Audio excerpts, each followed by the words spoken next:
How's it going, everyone?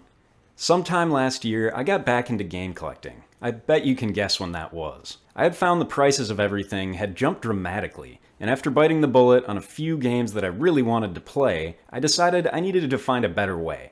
And I did. Over the last few months of collecting, I've managed to get a large number of games and systems without losing any money at the end of the day. And I'm going to tell you how I did it. Everything I'm showing now, I picked up within just a couple months this year, all while coming out ahead about $10, so roughly breaking even. My method essentially is this: buying items individually or in lots for a fair deal, and then reselling what's not important to me. The result is that I can collect the games I want while slowly making a bit of cash to acquire others that I didn't find in the local stuff I was purchasing. I almost forgot to show this box of Nintendo stuff. It was also part of the recent pickups, but I haven't had time to go through it all yet. With that intro out of the way, I'll break down my personal method for how I collect games. First step, buy everything locally. If you live in or near a big city, you're already one step ahead because there are a lot more opportunities in more heavily populated areas. I don't go through online vendors such as eBay or Mercari. Especially with more expensive items, these options rock you with fees and taxes whether you're the buyer or the seller. Using resources like Facebook Market, Craigslist, the Nextdoor app, or even garage sales allow you to meet the buyer or the seller in person for a cash transaction, without any step-in from Uncle Sam or other third party. There's also no worry related to shipment, like damage, delays, non-delivery, things like that. It's just all around easier and more enjoyable. Dealing locally does require patience. You won't always find exactly what you're looking for, but sometimes part of the fun is not knowing what you'll come across next. Second step. Always ask the seller if they have anything else. Some of the best deals can be found this way. Even if their answer is no, ask them to keep you in mind for the future if they come across anything they either didn't know they had or don't have yet. In many cases, they may reach out to you before listing something they're trying to sell to the public, if you've made it known to them that you're willing to buy from them again. Some of the best deals I've come across have been from this method.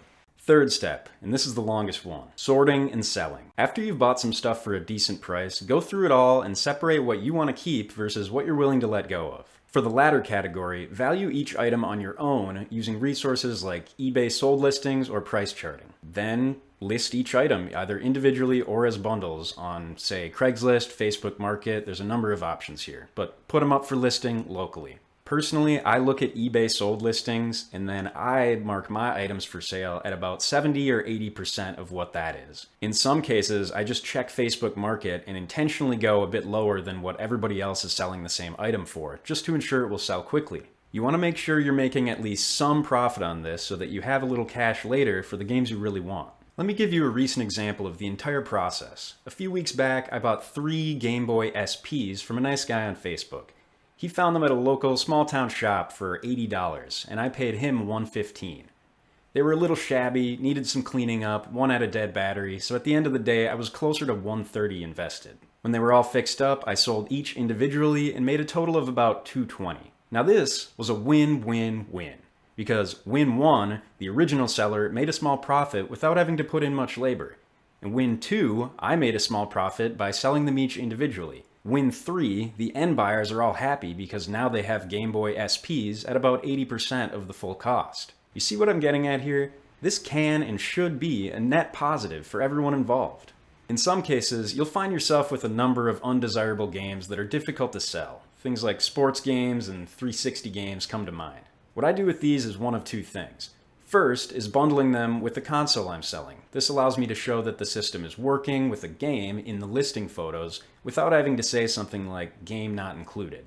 Second is bringing them to a local retro game shop. Here I can trade these in for store credit and they might have something I want in stock that I can buy. Otherwise, I can save up the store credit for when they do. Bonus step, don't intentionally screw anyone over. You can live your life how you want, but this is my strong recommendation. If you find someone who doesn't know what they have, say selling a $200 game for $5, definitely go buy it.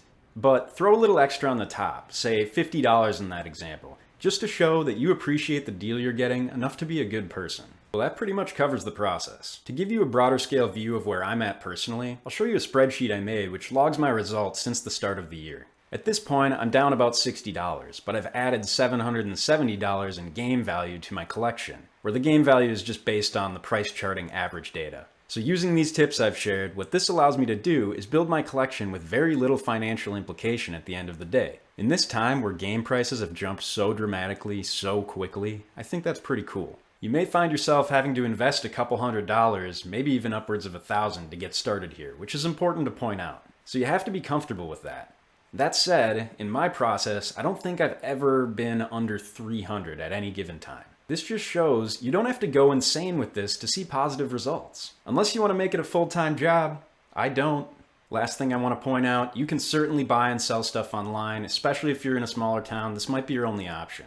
There are good deals occasionally to be found there. It's just not something I do personally. Thanks everyone so much for watching. I've been thinking about making this video for a couple months now since I've been seeing positive results lately.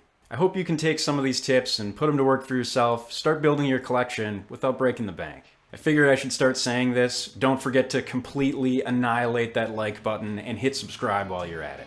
Thanks for watching.